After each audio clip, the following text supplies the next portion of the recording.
Good afternoon, ladies and gentlemen. Assalamualaikum warahmatullahi wabarakatuh. Peace be upon us. Industrial robots are on the verge of revolutionizing manufacturing as they become smarter, faster, and cheaper. They're being called upon to do more, well beyond traditional monotonous, repetitive tasks, and even more, a dangerous task such as welding and material handling, and that have been also started in Indonesia. Again, good afternoon, ladies and gentlemen, the judges. My name is Gilman Shamri. Together here with my partner, Muhammad Alif Shahrul Ramdhani and Muhammad Hanif Kianugraha. We are from President University in collaboration with the PT Trimitra Citra Hasta, a well-known company that engaged as the supplier for some well-known automobile company in Indonesia. And we proudly represent Indonesia. Okay, so in this occasion, we would like to share to you about our research back there in Indonesia with these 4 objectives. I will share about the first one, Alif will share about the second one, and Hanif will share about the third one. And also he will conclude all of the presentation. Let's jump into the first slide.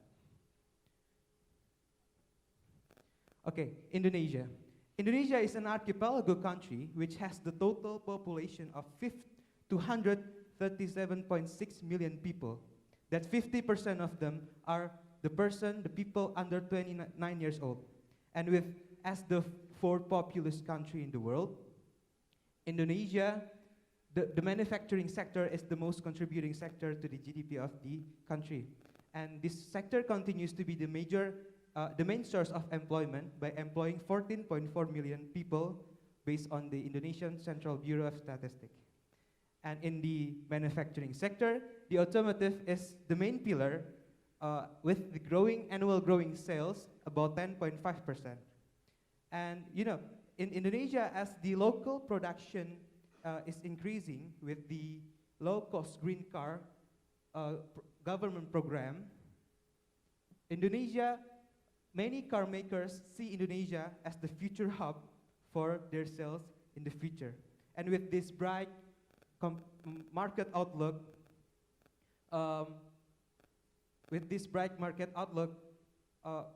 the industry has to increase their productivity as well as their quality and the efficiency. And one of the solutions is the robotic. But before we discuss about that more deeply, I want to show the graph. This is the graph from the World Robotic 2014.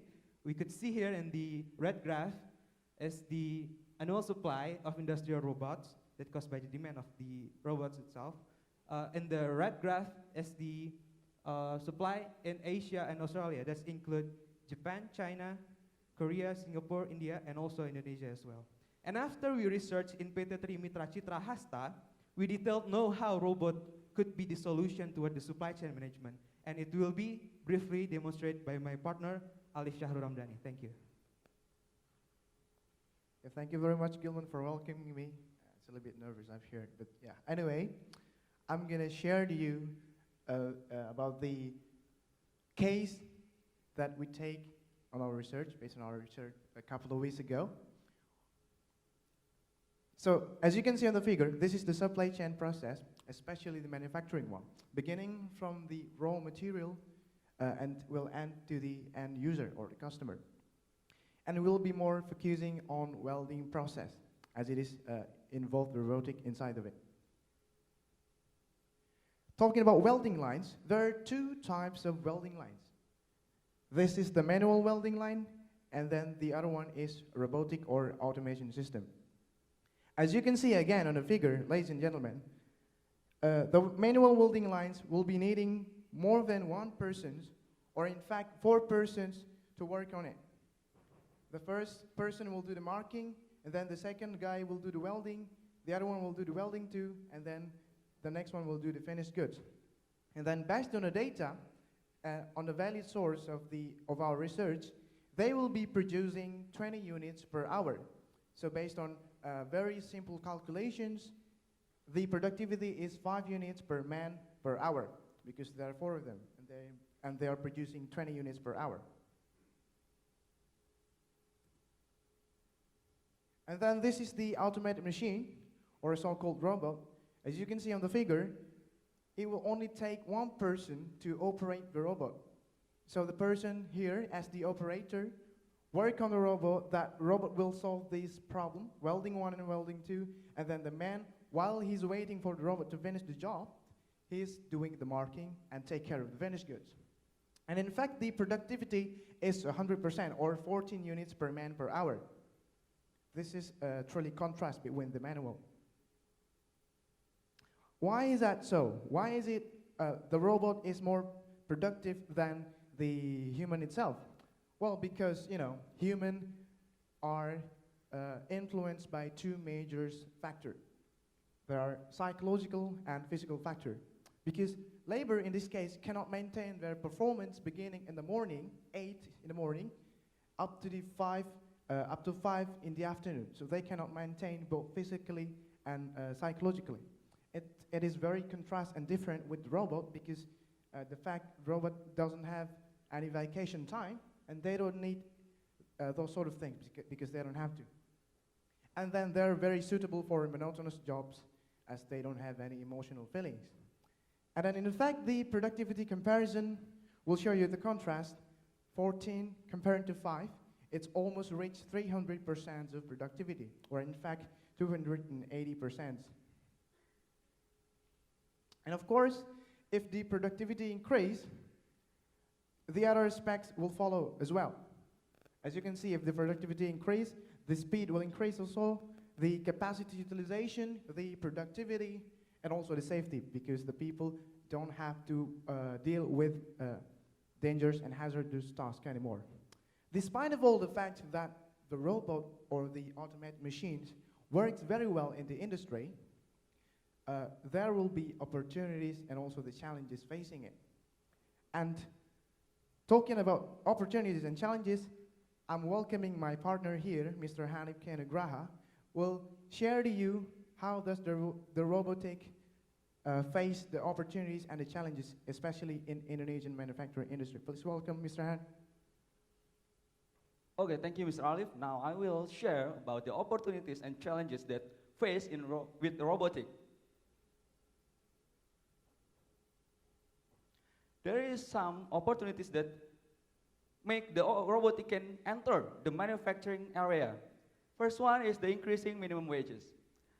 The fact is, the minimum wages in Indonesia can reach around $300. That's only for basic wages. If you add some allowance, that can reach around $500. And the fact also, the wages will be increased around 10% per year. Can you imagine that? How much will be the minimum wages for the next 20 years? That can cost a lot of money. And is that worth for their capability? And the second one is the increasing demand of the product. The car sales always increase around 10.5% per year. Then that can impact to us as the car manufacturer on supporting the car manufacturer. So we have to increase our production because we have to support the car manufacturer to fulfill the demand of the car. And here we have some challenges that we'll face from the robotic. First is lack of knowledge. Second one is high capital investment. And the third one is expensive maintenance. The fact is 70% of Indonesian labor only educated from the elementary school. And most of them are lack of knowledge, the new information technology. And here we have the comparison between the price of robotic welding machine and the manual welding machine. Here, the cheapest for the robotic welding machine can cost $13,000. That's more expensive than the most expensive for manual welding machine that only can reach $6,000. And here, the third one of our challenges, we have to do our maintenance regularly, or the robotic needs special maintenance before they use the robot. But we have some challenges. And also we have some solution to overcome the challenges. The company have to do some training or prepare the labor before they face the robotic in the real workplace. They have 3 months on-job training and also mentoring. So after that, they will be ready to face the real robotic. And this is for the solution for the second challenges. We have to make a longer plan than the manual welding machine. Because you can see here, maybe the robotic in the first year will take more money than a manual welding machine. But after 5 years, because it's only use 1 manpower, that can be more profitable or cheaper than manual welding machine. And the third one of our solution is we have to do regular checking, because we can prevent the broken spare part or replacing the spare part that not useful. We have to do some like check the exhaust system, the oil system, or even the electrical, because its robot use the more electricity. And now we go to our conclusion for all of our presentation. The robotic, maybe for the welding machine, make the human power more efficient, more effective, and faster, and they do their work. But they not eliminating the human power. And it's only for the welding process.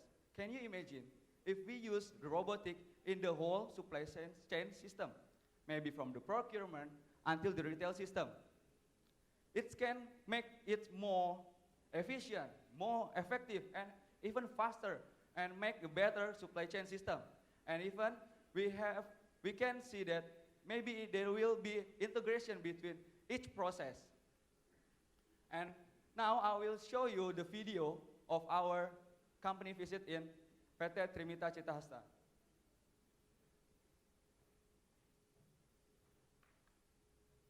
Here, this is our video to PT Trimitra Citra Hasta.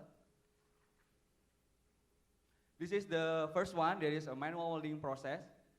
You can see here there is 2 welding machines and 2 workers, 1 labor for each welding machine. And the fact is there is 2 more labor for making and checking the finished good. This can need more space in the workplace. And the second one is a robotic welding process. This is actually the manager of the operation, Mr. Aris, explaining us how the robot works.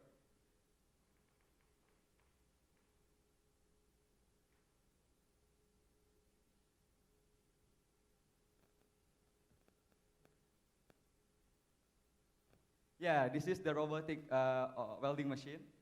You can see here when the robotic do their job, the labor can do the making and checking the finished good. You can see here, even the labor only wait until the robotic finish their job. In the well design process, maybe the one labor can use 2 robotics so they can make it more efficient, more effective, and faster. And there will be enhancing, transforming the future of industry.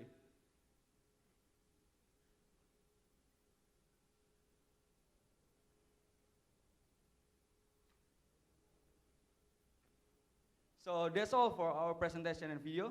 Thank you very much and good afternoon. Thank you, Gambit. Judges, the comments, please. So I guess the guy from the automotive industry has to speak first. All right, thanks guys. I think what I would say about this presentation is that I think it's on the style is engaging. You know, you did capture our attention, right?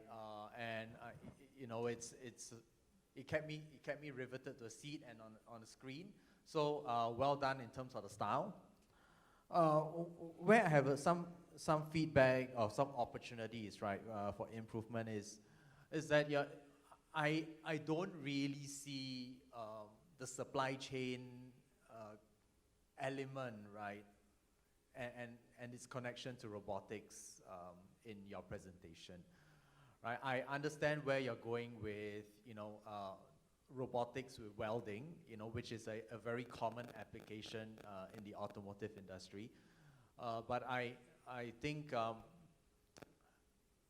I think the final speaker tried to draw a connection on how that can be applied to the rest of the supply chain, but I thought that was a relatively weak link, that wasn't fleshed out. I wish it was fleshed out in more detail, because the way I see it is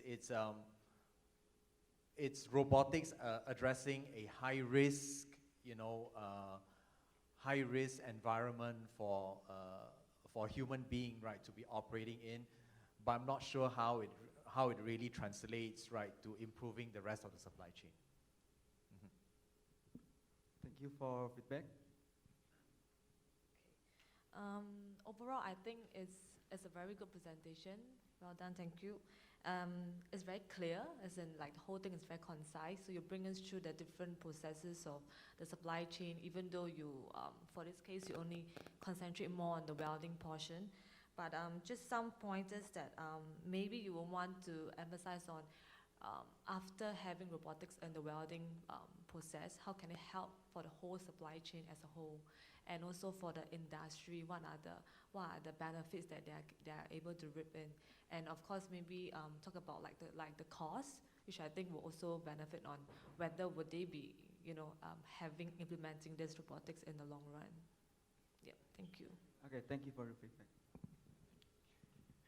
Yes, on my side, yeah, I think the presentation is quite nicely done, engaging. It's quite cool, well done, smooth. The issue is, I have exactly the same issue as my colleague on the right side, is that this robotic arm is just a standalone piece of equipment. So if you, we're talking about supply chain and the implication of robotics and automation into supply chain, and as a standalone piece of equipment, there's no correlation technically, and that's why you had a hard time at the end to link all the slides to supply chain. That's why it was very tough, and you try your best, but it's very difficult because it's a standalone equipment compared to what the team before showed us a video of a fully automated system focusing on intralogistics, which is part of the full supply chain. It's like black and white. What you have showed us is totally, it missed a little bit the point maybe of this exercise. So this is something you have to be careful when you present and when you start working on the presentation. So the format quite good, quite like very professional, quite different. But the content you have to be careful, and because we are here to talk about supply chain. Remember supply chain. So they are. It's a chain from procurement up to distribution, up to the end users. And we are here to see the connection and the positive impact on system you are highlighting. And here is a bit difficult, apart the fact that, okay, a robotic arm just replace one workers or two workers, and that's it. So, and again, okay, in the automation sector, it's something very common. It's not something revolutionary. And here the topic of this forum is the rise of the robots. They're talking a lot about new technology, new systems, so we are, if you came at the beginning of this morning, they use a Terminator as a base for the system. They talk a lot about Skynet, they talk a lot about science fiction kind of elements, and here you are showing us a basic robotic arm, which is very difficult to connect this arm to the topic. So just to remember, here, remember, here it's just an exercise, and if you meet a client, then you might have a hard time to sell. Okay. Okay, thank you. Thank you for the presentation and the slides. I agree with the panel of judges. I was very happy actually it's automotive, and even though I'm not from JK's industry, but I was happy to see something that is different from healthcare and somewhat retail, you know. Automotive was good, but when we get into the second speaker, straight away I scribbled down and said, why welding? You know, I was asking myself, okay, never mind, maybe there's a plot behind after welding. It's welding, welding, and welding. So it's like, okay, where am I going to go next? I would have been the first one to jump up there. I don't need Frank to sell me that, but you sold me that robotic arm welding machine. I am going to be your first buyer if this is not supply chain. Because why? You have presented very nice slides in terms of finding the break-even point. I know where I'm going to get my money back out from this machine. You told me no vacation needed, great, but I was thinking, but hang on, there's preventive maintenance. He's going on vacation as well, but in a different form. Yeah. So, okay, got to tie that, because technically it doesn't need to go on vacation, but it actually has vacation time, meaning it's got to be down for maintenance. So you need to link it up a little bit on there. But then at the end of the day, I still don't, like the rest of the judges, I still don't get how is it going to impact me in the supply chain segment of the work. But it was a great presentation. It really got me excited. I followed through the whole deck without complaints because I found that it's engaging, as JK said. You know, but when I really sink in, okay, what's in it for me? Yeah, I couldn't answer. So I think that was really somehow get to the end, I was quite disappointed. I didn't get, as much as I started very excited, I didn't get what I wanted. Yeah. Or I went out shopping for the wrong thing at the end of the day. Yeah. I got a welding machine that I don't need. Yeah. Because the automotive sector, if you go to Germany in Ingolstadt and you go to Volkswagen and you go to BMW plants, technologically speaking, in terms of level of automation, it's amazing, you know. So this is something you have to be very careful, because you are showing a video and your topic is about piece of equipment which is something very, it's Stone Age, it's very old-fashioned, and it's very, this is not what we see currently to manufacture a lot of cars, you know, and so for me it's like watching a black and white movie, you know, from the 50s. I'm not talking about the fact that it has been it was in Indonesia. It doesn't matter the country, but the technology. You shouldn't be showing this kind of video. You should be focusing on the latest technology in the world, you know, and the impact. If you have selected the automotive sector or the aerospace sector, these are sectors which I know very well. Then you must, you know, highlight what. You need to show the terminator of the automotive sector, you know, something which is revolutionary, and the impact on the supply chain. Otherwise, what you have shown is very difficult. I can tell you, even me, I would have a very hard time to convince an audience or a group of clients, you know, because it represents a capex, a cost, you know. So clients have difficulties already to accept the cost, the high cost of automation, you know. And then, except if maybe you can show them that there's some benefits, immediate savings as well. But same, you cannot say that, okay, a robotic arm doesn't take holidays, and so, and in all the presentation, you always put a human beings beside a piece of equipment, and you just compare both. You only show a lot of tangible elements. There's a lot of intangible elements which have not been shown or highlighted during the process. These are elements which I'm very much interested to discover or to see in all the presentation. You know, it's always like a cost, a saving, or the fact that a robot can work 24/7, a human being cannot, and that's it. It's very, very basic. But intangible elements, benefits, we haven't seen in most of the presentation. Okay, I'll just... Yeah, I think you got a challenge in the sense that you got someone from Harley and you got someone from Europe. It's like, you know, automotive and Europe, you know, it's a challenge there.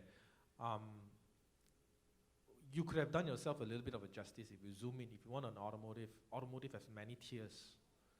You got to zoom in what tier you are looking at, because straight away when Frank mentioned BMW and the Mercedes and the Volkswagen, the first thing is that you're talking at the manufacturer themselves. There are so many tiers below which are not at that level, I mean, to be fair. So you're looking at further down the stream, it's like tier 3 or 4 kind of situation. So the technology in tier 3 or 4 might not be the same as the guy itself. Yeah. So if you zoom down, Frank would have let you go on that element. Yeah. So, but because you presented as automotive, then yeah, that is primitive. I mean, I have automatically expectations. Same, you show me a video of how you manufacture a helicopter or F-16. I have very high expectation as well, because I know the products, and then I expect to see certain piece of technology, certain discovery, or you know, because we are here to talk about the rise of the robots, latest technology, what's ahead for the next 20 years, you know, 30 years. It's the same. Before we saw layouts with very basic level of automation. I cannot use this when you go and see customers. They would, if you are here to sell automation and robotics, they will never buy. Right? Good job. It's a good presentation. Yeah. Thank you, Judge.